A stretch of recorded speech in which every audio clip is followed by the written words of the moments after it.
Hello students, how are you? Welcome to the online classes by ICR International School तेराड़ा। आज हम start करने वाले हैं क्लास 12 का चैप्टर। इस चैप्टर में हम लोग पढ़ने वाले हैं एरिया वेक्टर। इससे पहले के आर्टिकल्स हम लोग हमारी क्लासेस के अंदर स्टडी कर चुके थे। एरिया वेक्टर भी हम लोग पढ़ चुके थे और हम फिर से दोबारा एरिया वेक्टर से स्टार्ट करेंगे ना। आज के जो लेक्चर में हम लोग पढ़ेंगे एरिया वेक्टर क्या होता है, ठीक है। एरिया वेक्टर को कैसे रिप्रेजेंट करते हैं, कैसे हम किसी एरिया वेक्टर को रिप्रेजेंट करते हैं। बेसिकली जो एरिया है वो एक स्केलर क्वांटिटी होती है। यहाँ पर हमने लिखा हुआ है area is a vector quantity, यहाँ पर हमने एरिया को एक वेक्टर क्वांटिटी माना है। उसके पीछे रीजन क्या है बेटा कि हम लोग किसी भी एरिया को वेक्टर मानने का रीजन ये है कि हम लोग इस एरिया को वेक्टर मान के कुछ कैलकुलेशन करने वाले हैं। मतलब बेसिकली फ्लक्स को कैलकुलेट करने वाले हैं। जो फ्लक्स कैलकुलेट करने के लिए हमें एरिया को वेक्टर बनाना पड़ा, ठीक है। हम लोग पढ़ेंगे एरिया एक वेक्टर क्वांटिटी है, एरिया वेक्टर क्या है उसको डिस्कस करेंगे, ठीक है। इसके बाद इलेक्ट्रिक फ्लक्स के बारे में बात करेंगे। इलेक्ट्रिक फ्लक्स क्या होता है, ठीक है। इलेक्ट्रिक फ्लक्स के जो स्पेशल केसेस हैं उन स्पेशल केसेस के बारे में बात करेंगे। तो स्टार्ट करते हैं कहाँ से बेटा, एरिया वेक्टर। देखो मान लो आपके पास कोई भी आर्बिट्रेरी एरिया है, ये हमने कोई आर्बिट्रेरी एरिया लिया, ठीक है। इस आर्बिट्रेरी जो एरिया लिया है उसका एरिया कितना ले लिया हमने, ए हमारे पास क्या है बेटा, द एरिया ऑफ सरफेस, इस सरफेस का एरिया, ठीक है। तो एरिया वेक्टर एक ऐसा वेक्टर होता है जो इस सरफेस के क्या होता है बेटा, परपेंडिकुलर, क्लियर। और उस एरिया वेक्टर का जो मैग्नीट्यूड होता है, उस एरिया वेक्टर का मैग्नीट्यूड किसके बराबर होता है, उस एरिया के ही इक्वल होता है जो हमने सरफेस कंसीडर किया है। तो हम बोल सकते हैं कि एरिया वेक्टर एक ऐसा वेक्टर होता है जो किसी भी आर्बिट्रेरी सरफेस एरिया के परपेंडिकुलर होता है और उस वेक्टर का जो मैग्नीट्यूड होता है वो मैग्नीट्यूड उसी एरिया के इक्वल होता है।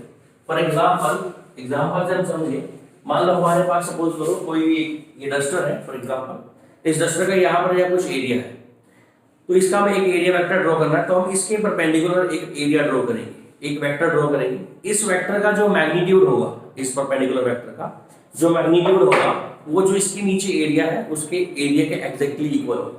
तो एरिया वेक्टर हमारे को समझ में आ गया। Area vector is a vector which is perpendicular to any area, है ना। ऐसे डिफाइन कर सकते हैं हम, क्या डिफाइन कर सकते हैं बेटा, area vector is a vector which is perpendicular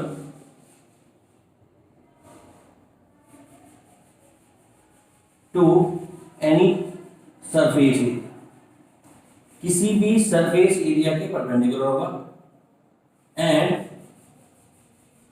whose magnitude,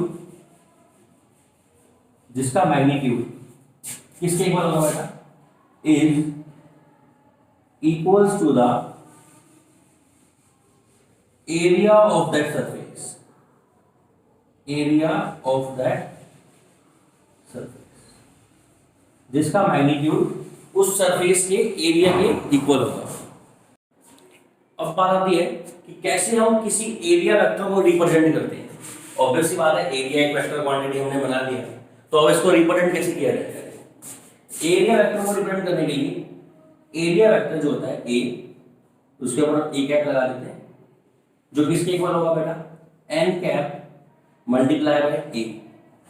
N cap क्या चीज है हमारे पास, एन कैप है बेटा यूनिट वेक्टर जो कि एरिया के परपेंडिकुलर, मतलब ये जो हमारे पास एरिया है इस एरिया के परपेंडिकुलर एक हमने यूनिट वेक्टर ले लिया जिसको बोल दिया एन कैप, ठीक है, जो एरिया के परपेंडिकुलर है। और ए हमारे पास क्या है, ये इस एरिया की वैल्यू, जो भी वैल्यू इस एरिया की। तो एन कैप हमारे पास क्या है बेटा, n cap is equals to, n cap is the unit vector.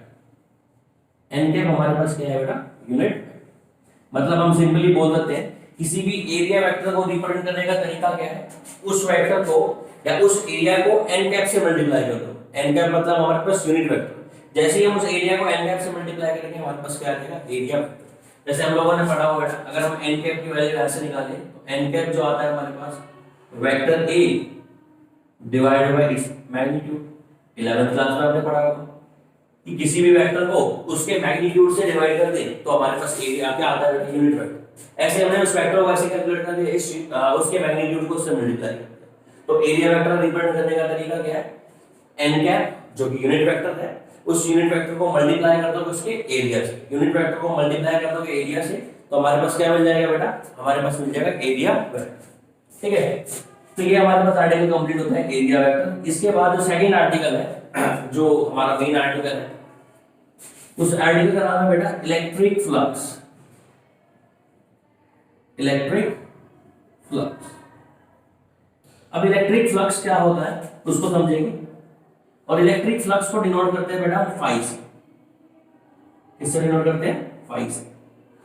ठीक है, फॉर एग्जांपल हमारे पास कोई एरिया है, उस एरिया में से इलेक्ट्रिक फील्ड लाइंस पास हो रही है, तो उस एरिया में से कितनी इलेक्ट्रिक फील्ड लाइंस पास होंगी उसको हम क्या बोलते हैं बेटा, इलेक्ट्रिक फ्लक्स।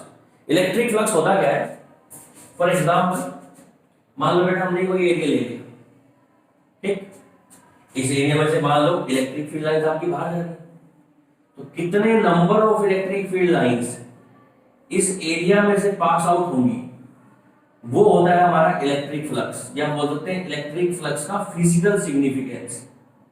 इलेक्ट्रिक फ्लक्स का क्या चीज बेटा, फिजिकल सिग्निफिकेंस क्या होता है, it is the number of electric field lines, electric field lines passing through any area।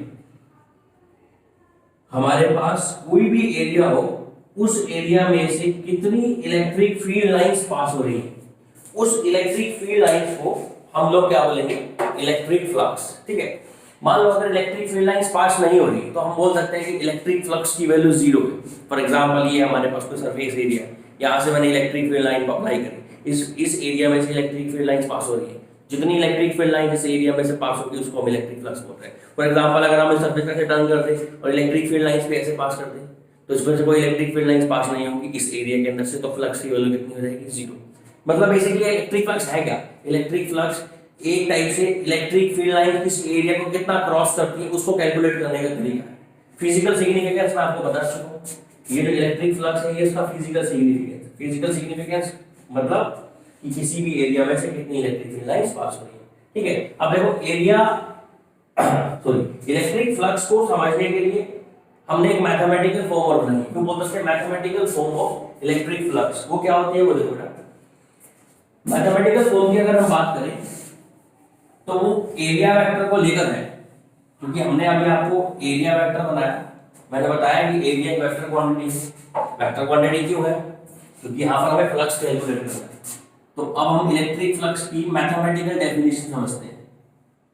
कौन सी डेफिनेशन बेटा, mathematical definition, mathematical definition of electric flux. क्या होती है मैथमेटिकल डेफिनेशन इलेक्ट्रिक फ्लक्स की, होती है समझते हैं। हमारे पास मान लो ये एरिया है, ओके बेटा, इस एरिया में से ये हमारा इसके परपेंडिकुलर हमने वेक्टर ड्रॉ कर दिया जो कि एरिया वेक्टर होता है। अभी 2 मिनट पहले हमने पढ़ा एरिया वेक्टर। इस एरिया में से इलेक्ट्रिक फील्ड लाइंस पास हो रही है, मान लेता हूं यहां इलेक्ट्रिक फील्ड लाइंस पास हो रही है इस डायरेक्शन में, ये हमारे पास डायरेक्शन होगी किसकी बेटा, इलेक्ट्रिक फील्ड लाइंस की। ये किसकी है, ये हमारे पास डायरेक्शन होगी एरिया वेक्टर की। और इन दोनों के बीच में एंगल कितना हो गया बेटा, थीटा। एंगल कैन वेरी, आप एरिया को जैसे चेंज करते जाओगे वैसे वैसे एरिया वेक्टर भी चेंज होता जाएगा, और इलेक्ट्रिक फील्ड और एरिया वेक्टर के बीच में एंगल चेंज होता जाएगा, है ना।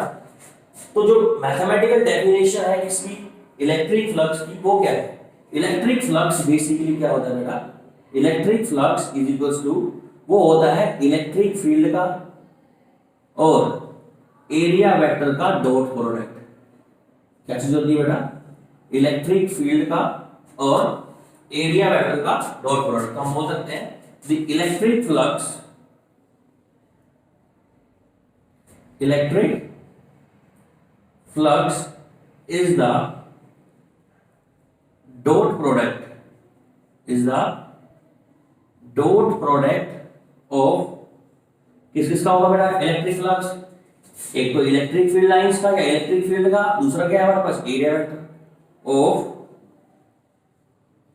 Electric field and what area, electric field का और एरिया वेक्टर का जो डॉट प्रोडक्ट होगा उसी को हम क्या बोलने वाले हैं, इलेक्ट्रिक फ्लक्स। देखो इलेक्ट्रिक फ्लक्स के ऊपर क्वेश्चन भी बहुत बनते हैं, पर हम इलेक्ट्रिक फ्लक्स का बेसिकली पहले मीनिंग समझ लें। मैंने आपको बता दिया इलेक्ट्रिक फ्लक्स क्या होता है, the number of electric field lines passing through any area, ये इसका फिजिकल सिग्निफिकेंस हो गया। और अगर हम बात करें इलेक्ट्रिक फ्लक्स का मैथमेटिकल डेफिनेशन क्या है, इलेक्ट्रिक फ्लक्स की मैथमेटिकल डेफिनेशन ये है बेटा, इलेक्ट्रिक फील्ड और एरिया वेक्टर इन दोनों का डॉट प्रोडक्ट क्या कहलाता है आपका इलेक्ट्रिक फ्लक्स। मतलब इसमें से अगर कितनी इलेक्ट्रिक फील्ड लाइंस पास होंगी वो आपको कैलकुलेट करना है, तो आपको डॉट प्रोडक्ट निकालना पड़ेगा किस किस का, इलेक्ट्रिक फील्ड लाइंस का और एरिया वेक्टर।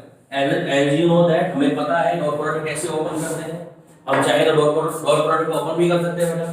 तो हमें आपको पता जाएगा फ्लक्स का फॉर्मूला क्या रहेगा, फाई बराबर ई का मैग्नीट्यूड। हमें पता है देखो दो वेक्टर का डॉट प्रोडक्ट कैसे ओपन करते हैं बेटा, वेक्टर ए का मैग्नीट्यूड वेक्टर बी का मैग्नीट्यूड और cos ऑफ थीटा, ऐसे ही वेक्टर ई का मैग्नीट्यूड आ जाएगा इनटू में वेक्टर ए का मैग्नीट्यूड आ जाएगा इनटू में cos ऑफ थीटा।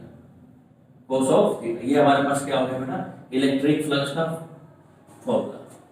आप चाहो तो ये भी बोल सकते हो कि electric flux is equal to E dot d, और चाहो तो आप ये भी बोल सकते हो इलेक्ट्रिक फ्लक्स क्या होता है, ई ए cos ऑफ थीटा। ठीक है, तो ये हमारे पास इलेक्ट्रिक फ्लक्स होता है। चाहे तो देखो इलेक्ट्रिक फ्लक्स हमें पता है कैसी क्वांटिटी होती है, इलेक्ट्रिक फ्लक्स एक स्केलर क्वांटिटी होती है।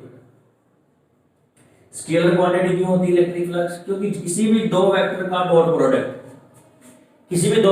प्रोडक्ट निकालोगे आप तो हमेशा कैसी क्वांटिटी आएगी, स्केलर क्वांटिटी।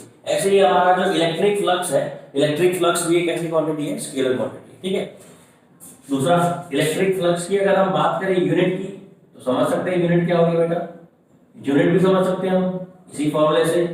हमें पता है देखो E की जो यूनिट है इलेक्ट्रिक फील्ड की यूनिट है, हमें पहले पता है इलेक्ट्रिक फील्ड की यूनिट क्या होती है, न्यूटन पर कूलम। क्लियर है, उसके बाद एरिया की यूनिट क्या हो जाएगी, मीटर स्क्वायर। तो हमारे पास यूनिट क्या होगा इसकी, न्यूटन मीटर स्क्वायर पर कूलम। ये हमारे पास इलेक्ट्रिक फ्लक्स की यूनिट होगी। ठीक है, अगर हम चाहें तो इलेक्ट्रिक फ्लक्स का डायमेंशन फॉर्मूला भी निकाल सकते हैं। इलेक्ट्रिक फ्लक्स का डायमेंशन फॉर्मूला कैसे निकलेगा, dimensional formula of electric flux simple है, अभी फॉर्मूले से ही निकलेगा। फ्लक्स का फॉर्मूला क्या है, phi equals to E into A, electric field into area, इसी से निकलेगा ना बेटा। इलेक्ट्रिक फील्ड का फॉर्मूला क्या होता है, फोर्स अपॉन चार्ज इनटू में एरिया। फोर्स का डायमेंशन फॉर्मूला क्या होगा, ये होगा m1 l1 t-2। एरिया का क्या हो जाएगा बेटा, l की पावर 2 अपॉन चार्ज का कितना होता है, चार्ज का होता है 80। ये हमें पता है, सोल्व करेंगे तो हम इलेक्ट्रिक फ्लक्स का फॉर्मूला खोज सकते हैं। ये हो जाएगा हमारे पास m की पावर 1 l की पावर 3 t की पावर 1 ऊपर जाएगा बेटा, तो -2 है तो ये रहेगा t की पावर -3 और a की पावर -2। तो ये हमारे पास इलेक्ट्रिक फ्लक्स का डायमेंशन फॉर्मूला। मतलब इलेक्ट्रिक फ्लक्स क्या होता है बेटा, इलेक्ट्रिक फ्लक्स होता है number of electric field lines passing through any surface, किसी भी सरफेस में से कितनी इलेक्ट्रिक फील्ड लाइंस होगी, इलेक्ट्रिक फ्लक्स होगा। इलेक्ट्रिक फ्लक्स का अगर हम बात करें मैथमेटिकल फॉर्मूला क्या है, वो है डॉट प्रोडक्ट किस का, इलेक्ट्रिक फील्ड का और एरिया वेक्टर का, है ना। उसको ओपन करेंगे फॉर्मूला क्या बनेगा, phi equals to E A cos of theta. कैसी क्वांटिटी है बेटा, ये स्केलर क्वांटिटी है, यूनिट क्या होगी, न्यूटन पर मीटर स्क्वायर इनटू पर कूलम। डायमेंशन फॉर्मूला ड्राइव करेंगे। ठीक है, अब तीन स्पेशल केस आते हैं इलेक्ट्रिक फ्लक्स के, मतलब इलेक्ट्रिक फ्लक्स के तीन स्पेशल केस हैं जो कि इंपॉर्टेंट है, उन्हीं स्पेशल केसेस के ऊपर बात करेंगे। केस नंबर फर्स्ट, अगर हम थीटा की वैल्यू वही चीज निकाल सकते हैं बेटा, थीटा की वैल्यू 0 ले सकते हैं, थीटा की वैल्यू 90 ले सकते हैं। मान लो आपके पास case number first electric flux के स्पेशल केस है, क्या बोल सकते हो आप, special case of what, special case of electric flux. ठीक है, फ्लक्स का सबसे पहला केस जो है, उस पहले केस में हम थीटा की वैल्यू कितने ले लेंगे बेटा, 0 डिग्री। थीटा की वैल्यू 0 डिग्री का मतलब हुआ कि जो हमारा एरिया वेक्टर है, एरिया वेक्टर और जो हमारा इलेक्ट्रिक फील्ड है, वो दोनों एक दूसरे के पैरेलल, एरिया वेक्टर और इलेक्ट्रिक फील्ड दोनों ही एक दूसरे के क्या होंगे, पैरेलल। मतलब क्या होगा, फॉर एग्जांपल ये हमारे पास कोई सरफेस है, ठीक है बेटा, इस सरफेस में इलेक्ट्रिक फील्ड लाइन यहां होगी और एरिया वेक्टर भी इसी डायरेक्शन में होगा, ठीक है, तभी इन दोनों के बीच में एंगल कितना डिग्री हो जाएगा, 0 डिग्री। ठीक है, अब आपके पास सरफेस यूं है, इलेक्ट्रिक फील्ड लाइंस यूं एंटर कर रही है, तो maximum electric field lines pass करेंगी सरफेस से और मैक्सिमम पास करेंगी, तो ऑब्वियस बात है इस केस का नाम क्या हो जाएगा, मैक्सिमम फ्लक्स। इसमें फ्लक्स की वैल्यू हमारे पास क्या आएगी, मैक्सिमम। तो फ्लक्स की वैल्यू क्या होती है, फाई। इसका फॉर्मूला क्या होता है बेटा, ई A cos of 0 degree. cos 0 की वैल्यू कितनी होती है बेटा, 1। फ्लक्स की वैल्यू कितनी होगी, ई ए। इस वाले केस के अंदर जो इलेक्ट्रिक फील्ड लाइंस हैं वो इस एरिया से मैक्सिमम पास होगी और ऑब्वियस सी बात है कोई हमारे पास सरफेस है उसको अगर हम इलेक्ट्रिक फील्ड लाइन के परपेंडिकुलर रख दें सरफेस को या फिर एरिया वेक्टर उसकी पैरेलल हो, देखो दोनों बात सेम ही है। मैं बोल रहा हूँ एरिया वेक्टर पैरेलल हो या उसका सरफेस परपेंडिकुलर हो, ऐसे तो समझो मैक्सिमम इलेक्ट्रिक फील्ड लाइन से पास होगी। क्लियर है। सेकंड केस देखो, सेकंड केस में थीटा की वैल्यू हम कर देते हैं बेटा 90 डिग्री। थीटा की वैल्यू कितनी डिग्री कर दें, 90 डिग्री। 90 डिग्री में क्या होगा, 90 डिग्री में हम ये बोल सकते हैं जो हमारा बेटा एरिया वेक्टर है, जो एरिया वेक्टर है वो हो जाएगा परपेंडिकुलर किसके, इलेक्ट्रिक फील्ड। कैसे परपेंडिकुलर हो जाएगा, ये हमारे पास सरफेस एरिया, ठीक, ये इसके पास एरिया वेक्टर हो गया और इलेक्ट्रिक फील्ड लाइंस इसके यहां परपेंडिकुलर। अब इनके बीच में एंगल कितना डिग्री हो गया, 90। इसका मतलब ये हुआ कि सरफेस एरिया तो ये है हमारे पास, उसका एरिया वेक्टर यहां बनेगा परपेंडिकुलर से और इलेक्ट्रिक फील्ड जो लगाया हमने वो इस पे एरिया के पैरेलल लगा दिया। ये हमारे पास एरिया वेक्टर, ये हमारा इलेक्ट्रिक फील्ड, ठीक है। अब इस एरिया में से जो इलेक्ट्रिक फील्ड लाइंस पास हो रही है कुछ भी नहीं होगी, मतलब बोल सकते हैं हम 0 इलेक्ट्रिक फील्ड लाइन पास होगी। तो इस वाले केस में फ्लक्स की वैल्यू क्या होगी हमारे पास, मिनिमम। तो फ्लक्स कैलकुलेट करो, फाई बराबर ई ए cos ऑफ 0। cos 0 की वैल्यू कितनी होती है बेटा, सॉरी cos ऑफ 90। cos 90 की वैल्यू कितनी होती है, 0। फ्लक्स की वैल्यू कितनी होती है, ठीक है। इस वाले केस में जो हमारा सरफेस एरिया है उस एरिया के पैरेलल जा रही है हमारी कौन सी लाइन बेटा, इलेक्ट्रिक फील्ड। जैसा कि मैंने आपको बताया था कि एंगल चेंज करते ही, एंगल को चेंज करके हम लोग किसकी वैल्यू को चेंज कर सकते हैं, हम लोग एंगल को चेंज करके फ्लक्स की वैल्यू को चेंज कर सकते हैं, ठीक है। एक केस और बनता है बेटा, केस नंबर 3। उस केस नंबर 3 में थीटा की वैल्यू को हम कितना ले लेंगे, 180 डिग्री। 180 डिग्री का मतलब ये हुआ कि एरिया वेक्टर, फॉर एग्जांपल देखो 180 समझ लेते हैं, ये हमारे पास क्या है, एरिया, ठीक। इसके परपेंडिकुलर क्या आएगा बेटा, एरिया वेक्टर। इसके अपोजिट डायरेक्शन में क्या आएगा हमारे पास, इलेक्ट्रिक फील्ड। दोनों के बीच में एंगल कितना हो गया, 180 डिग्री। क्लियर है। इसमें इलेक्ट्रिक फील्ड और एरिया दोनों एक ही डायरेक्शन में था, इस वाले केस में इलेक्ट्रिक फील्ड और एरिया वेक्टर दोनों अपोजिट डायरेक्शन में हो गए। अब भी फ्लक्स कैलकुलेट कर सकते हैं। फ्लक्स की वैल्यू कितनी आएगी, phi is equals to E A cos of 180 degree और cos 180 की वैल्यू होती है -1। तो यहां पर आएगा माइनस का ई ए, cos 180 की वैल्यू कितनी आ गई, -1। तो इस वाले केस में फ्लक्स हमारे पास क्या आ गया, माइनस का ई और ए। इस वाले फ्लक्स में हमारे पास फ्लक्स कितना है, नेगेटिव, ठीक है। ये हमारे पास फ्लक्स नेगेटिव आया। इस वाले केस में फ्लक्स हमारे पास कैसा आया बेटा, पॉजिटिव फ्लक्स आया। और इस वाले केस में फ्लक्स कितना है हमारे पास, 0। देखो जैसे आपने 9th क्लास में वर्क डन पढ़ा था, वर्क डन के 3 टाइप थे, वर्क डन पॉजिटिव, नेगेटिव और 0। ऐसे ही इलेक्ट्रिक फ्लक्स की भी 3 टाइप है हमारे पास। इलेक्ट्रिक फ्लक्स 0 कब होगा, इलेक्ट्रिक फ्लक्स पॉजिटिव कब होगा, इलेक्ट्रिक फ्लक्स नेगेटिव कब होगा। कुछ बुक्स के अंदर ये लिखा हुआ है कि माइनस का ई डॉट ए, जो नेगेटिव फ्लक्स आ रहा है हमारे पास, ये जो फ्लक्स है वो मिनिमम वैल्यू है। कैसी वैल्यू बेटा, मिनिमम। और मैक्सिमम वैल्यू कितनी है, positive flux. E dot A maximum value है, ठीक है।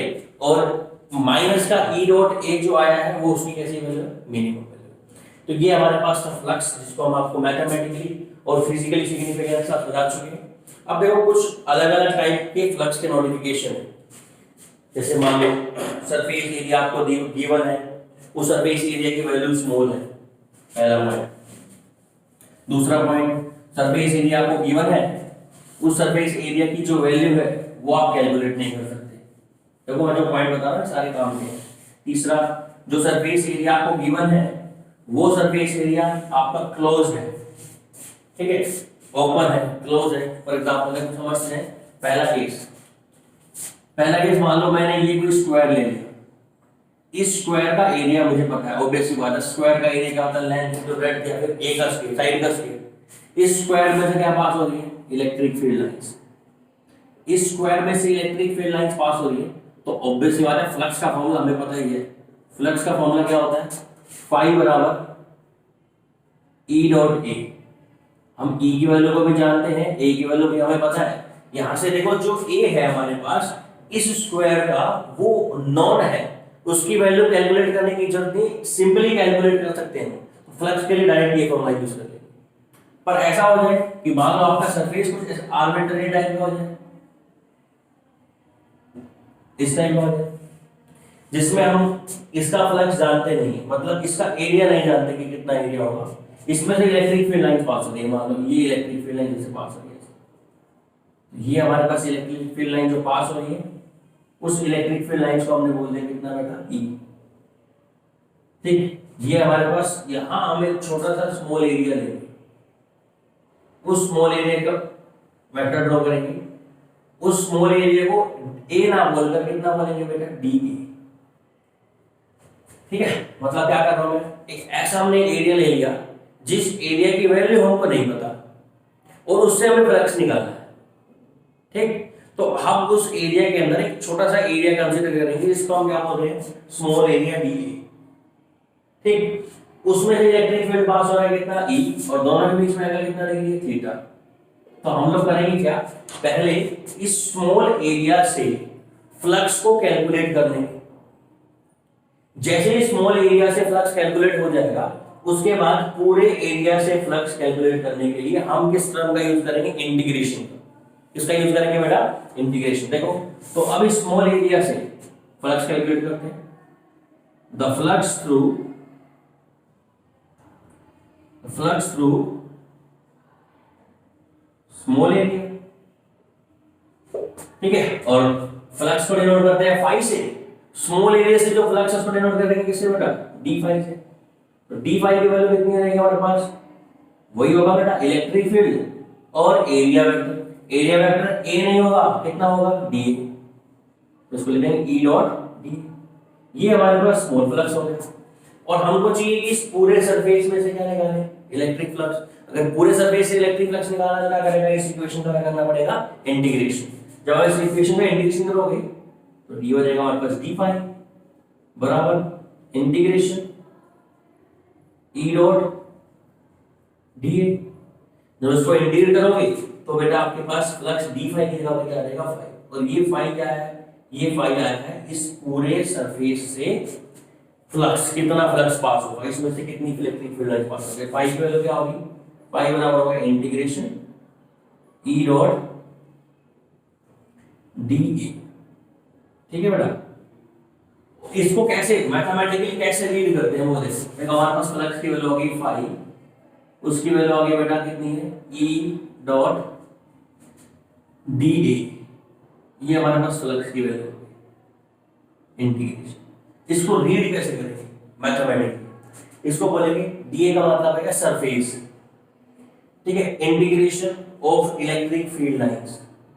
आप फ्लक्स बोल दो या बोल दो क्या, डीए का मतलब surface, integration of electric field lines, दोनों का मतलब एक ही। या तो आप यूं बोल दो कि इलेक्ट्रिक फ्लक्स, और इलेक्ट्रिक फ्लक्स को मैथमेटिकली बोलना चाहते हो तो वो भी बोल सकते हो क्या, वो हो जाएगा आपके पास क्या बेटा, the surface integration, the surface integration of electric field lines, electric field lines. अब ये बोल दो कि surface integral of electric field lines या फिर इलेक्ट्रिक फ्लक्स बोल दो, एक ही बात। देखो मैंने अब तक आपको दो बात बताई कि अगर आपके पास कोई एरिया ऐसा गिवन है जिस एरिया की वैल्यू आपको पता है तो फ्लक्स आप किस फॉर्मूले से निकालोगे, फाई बराबर ई डॉट ए। और अगर आपको एरिया नहीं पता, उस एरिया की वैल्यू आपको नहीं पता है, तो हम क्या करेंगे, एक स्मॉल एरिया कंसीडर कर लेंगे, उस स्मॉल एरिया में से फ्लक्स निकाल लेंगे जिसको बोलते हैं डी फाई, उसको इंटीग्रेट कर देंगे तो फ्लक्स की वैल्यू क्या आएगा, फाई बराबर इंटीग्रेशन ई डॉट डी।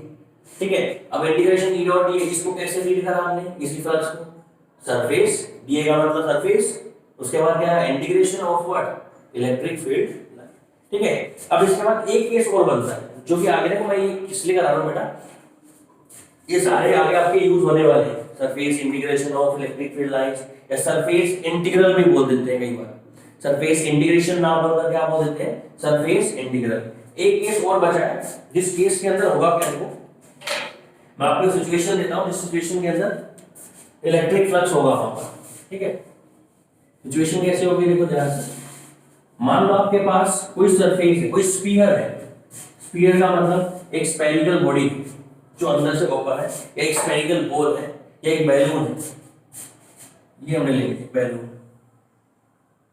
ठीक, ये किसका है बेटा, 3 डायमेंशनल स्फेरिकल बैलून है, इसके इनसाइड हमने कहीं पर चार्ज रख दिया, प्लस के चार्ज, तो प्लस के चार्ज से इलेक्ट्रिक फील्ड लाइंस बाहर निकलेंगी, ऑब्वियस ही बात है, इलेक्ट्रिक फील्ड लाइंस हर डायरेक्शन में बाहर निकलेंगी इससे।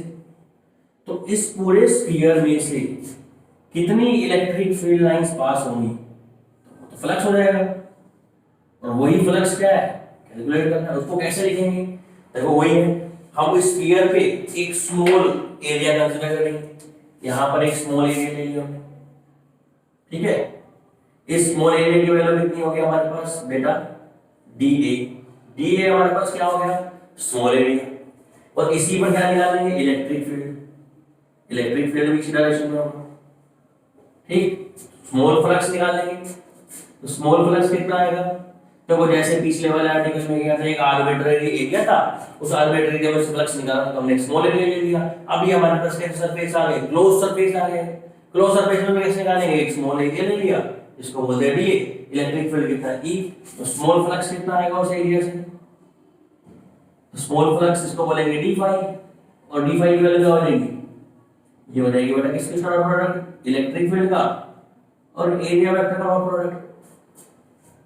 ठीक है, और इसको इंटीग्रेशन कर दो, जब इसको इंटीग्रेशन करोगे तो क्या आ जाएगा, डी फाई की जगह पर, डी फाई की जगह पर फाई आ जाएगा, डी फाई बराबर integration of E dot D, क्योंकि ये फ्लक्स हमारा क्लोज सरफेस है, ये जो सरफेस हमारा कैसा सरफेस है बेटा, क्लोज सरफेस है, ओपन नहीं है, इसलिए यहां पर हम सर्कल बनाएंगे ओ, इसका मतलब क्या है, क्लोज सरफेस।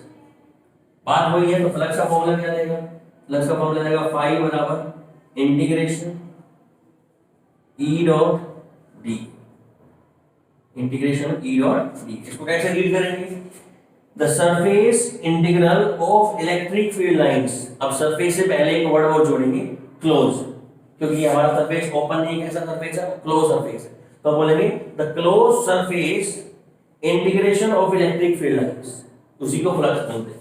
तो फ्लक्स इलेक्ट्रिक फ्लक्स बोल दो, या फिर क्या बोल दो बेटा, सेम बात, the close surface integration, the close surface integration of electric field lines, ऐसे भी बोल सकते हो। ठीक, तो मैंने आपको 3 मेथड बताए या फिर 3 सिचुएशन बताई, 3 सिचुएशन में फ्लक्स कैसे निकालेंगे। अगर एरिया डायरेक्ट गिवन है तो ई डॉट ए निकालकर फ्लक्स निकाल दो, फर्स्ट पॉइंट। सेकंड, अगर एरिया की वैल्यू गिवन नहीं है तो स्मॉल एरिया लो पहले, उससे फ्लक्स निकालो फिर इंटीग्रेट कर दो। थर्ड पॉइंट, अगर एरिया हमारे पास क्लोज है तो ऑब्वियस सी बात है पहले वही काम करना है, स्मॉल एरिया लेना है, स्मॉल एरिया से फ्लक्स निकालना है और उसके बाद उसको इंटीग्रेट कर देना है। पर वहां पर इंटीग्रेशन टर्म में हम एक चीज और जोड़ेंगे, क्या, close surface integral, the close surface integral of electric field lines is also flux. ठीक है बेटा, होप सो आपको समझ में आया होगा आज के आर्टिकल्स। ठीक है, जो इससे नेक्स्ट वीडियो होगी उस नेक्स्ट वीडियो के अंदर हम फ्लक्स से रिलेटेड एक थ्योरम है, जिस थ्योरम का नाम है गॉस थ्योरम। जो कि बहुत इंपॉर्टेंट है, एग्जाम पॉइंट ऑफ व्यू से भी इंपॉर्टेंट है और एग्जाम में उसके बहुत सारे क्वेश्चंस बनते भी हैं।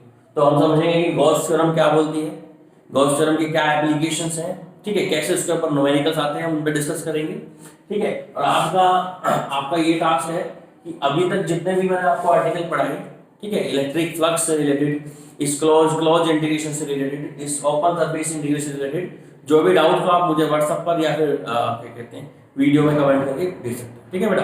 Thank you for attention.